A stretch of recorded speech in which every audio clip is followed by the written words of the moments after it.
끝으로 현재 마치 폭력 과격 학생의 본보기처럼 되어버린 본 피고인은 이 항소 이유서의 맺은 말을 대신하여 자신을 위한 몇 마디의 변명을 해볼까 합니다. 본 피고인은 다른 사람보다 더 격정적이거나 또는 잘난 체하기 좋아하는 인간이 결코 아니며 하물며 빨간 물이 들어있거나 폭력을 숭배하는 젊은이는 더욱 아니기 때문입니다. 본 피고인은 거리에서 흔히 볼 수 있는 가장 평범한 청년에 지나지 않으며 늘 불의를 보고 지나치지 말라. 이웃의 아픔을 나의 아픔처럼 생각하라. 거짓말하지 말라고 가르쳐주신, 지금은 그분들이 성함조차 기억할 수 없는 국민학교 시절 선생님들의 말씀을 불변의 진리로 생각하는, 오히려 조금은 우직한 편에 속하는 젊은이입니다. 본 피고인은 이 변명을 통하여 가장 순수한 사랑을 실천해 나가는, 조국에 대한 무한한 사랑을 실천하는 행위, 곧 민주주의 재생을 요구하는 학생들의 투쟁 정체를 옹호하고자 합니다. 지금으로부터 7년 전인 1978년 2월 하순, 고향집 골목 어귀에 서서 자랑스럽게 바라보시던 어머니의 눈길을 등 뒤로 느끼면서 큼직한 진부 보따리를 들고 서울 유학길을 떠나왔을 때 본 피고인은 법관을 지망하는, 그 길이 6이나 되는 자식을 키우시느라 좋은 옷, 맛난 음식을 평생토록 외면해 오신 부모님께 보답하는 길이라는 생각이 들었기 때문에, 또 그 일이 나쁜 일이 아님을 확신했으므로 아직 어린 티를 벗지 못한 19살의 촌뜨기 소년이었을 뿐입니다.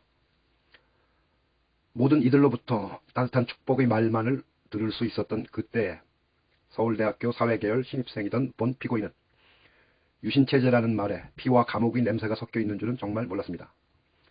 유신만이 살 길이라고 하신 사회선생님의 말씀이 거짓말일 수도 없었으니까요.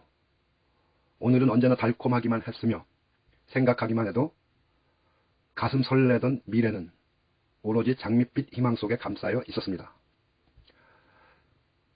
그런데 진달래는 벌써 시들었지만 아직 아카시아 꽃은 피기 전인 5월 어느 날, 눈부시게 밝은 햇살 아래 푸르러만 가던 교정에서 처음 맛보는 매운 최류가스와 걷잡을 수 없이 솟아나오던 눈물 너머로 머리채를 붙잡힌 채 끌려가던 여리디 여린 여학생의 모습을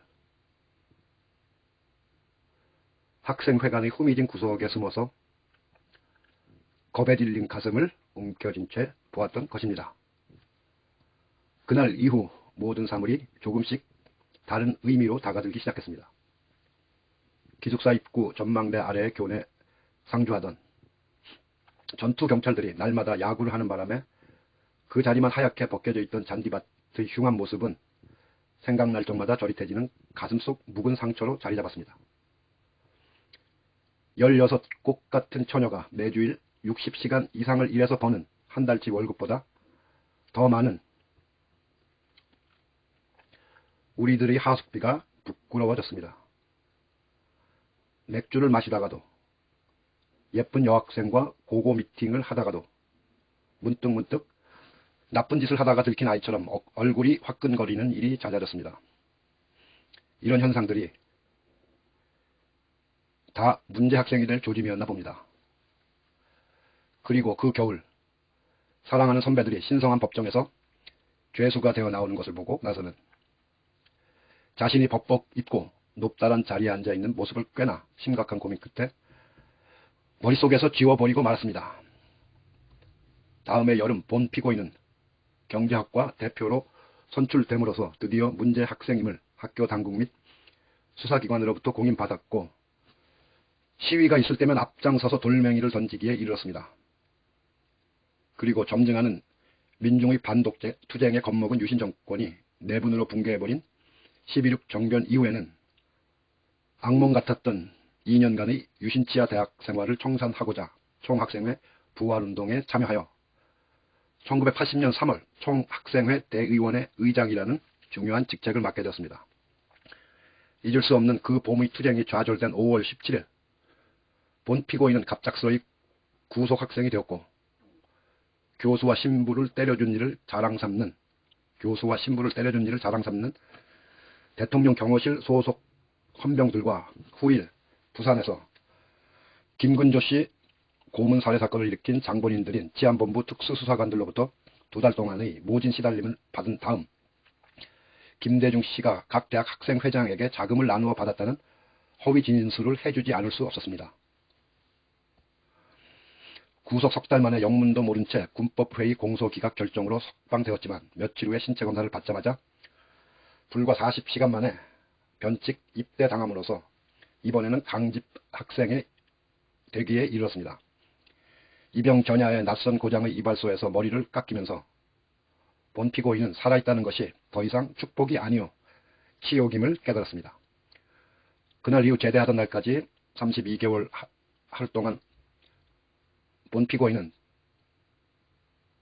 특변자, 특수학적 변동자라는 새로운 이름을 가지게 되었으며 늘 감시의 대상으로서 최전방 말단 소총 중대의 소총수를 제외한 일체의 보직으로부터 차단당하지 않으면 안 되었습니다.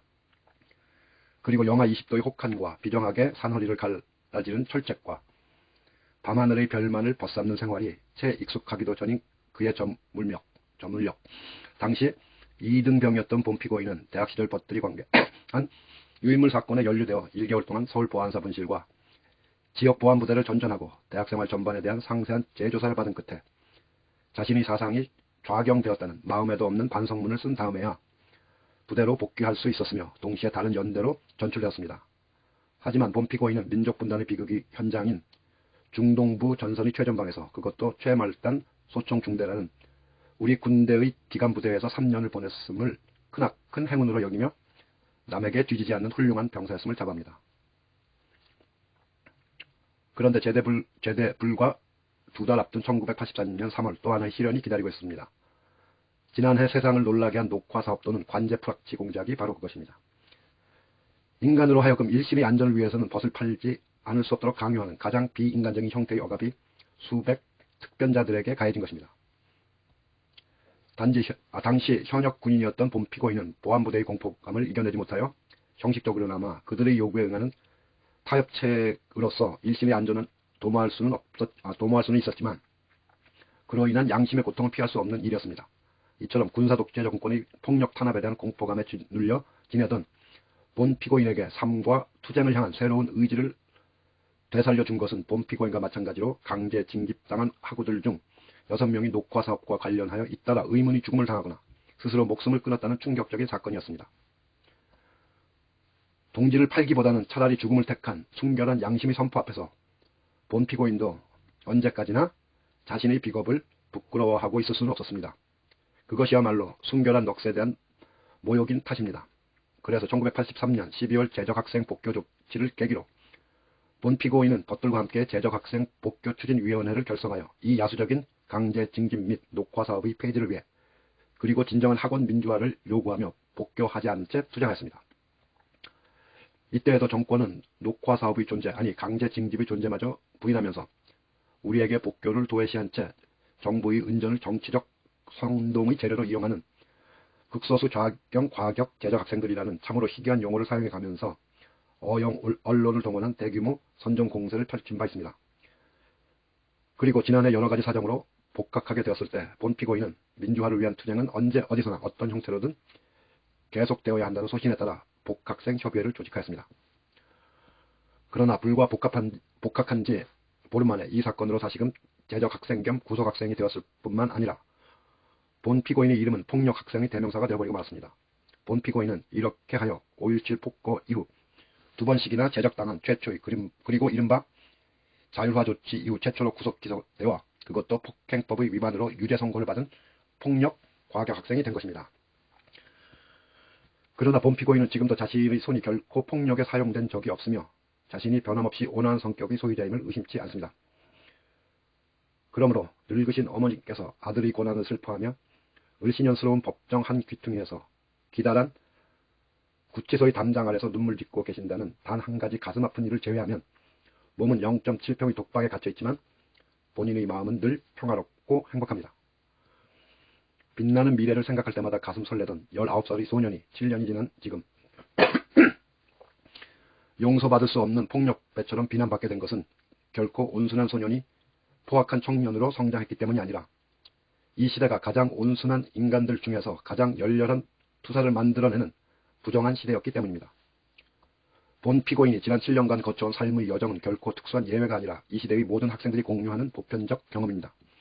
본 피고인은 이 시대의 모든 양심과 함께하는 민주주의에 대한 믿음에 비추어 정통성도 효율성도 갖지 못한 군사독재 정권에 저항하여 민주제도의 회복을 요구하는 학생운동이야말로 가위 눌린 민중의 혼을 흔들어 깨우는 새벽 종소리임을 확신하는 바입니다. 오늘은 군사독재에 맞서 용감하게 투쟁한 위대한 광주 민중 항쟁의 횃불이 마지막으로 타올랐던 날이며 버시며 동지인 고 김태훈 열사가 아크로폴리스의 잿빛 계단을 순결한 피로 적신 채 꽃잎처럼 떨어져간 바로 그날이며 벌레에 허덕이는 인간을 구원하기 위해 부처님께서 세상에 오신 날입니다. 이 성스러운 날에 인간 해방을 위한 투쟁에 몸바치고 가신 숱한 넋들을 기리면서 작은아마 정성 들여 적은 이 글이 감추어진 진실을 드러내는데 조금이라도 보탬이 될 것을 기원해봅니다. 모순투성이이기 때문에 더욱더 내 나라를 사랑하는 본 피고인은 불의가 횡행하는 시대라면 언제 어디서나 타당한 격언인 네크라소프의 식구로 이 보잘것없는 독백을 마치고자 합니다.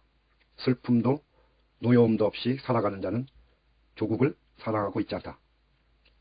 1985년 5월 27일 성명 유시민.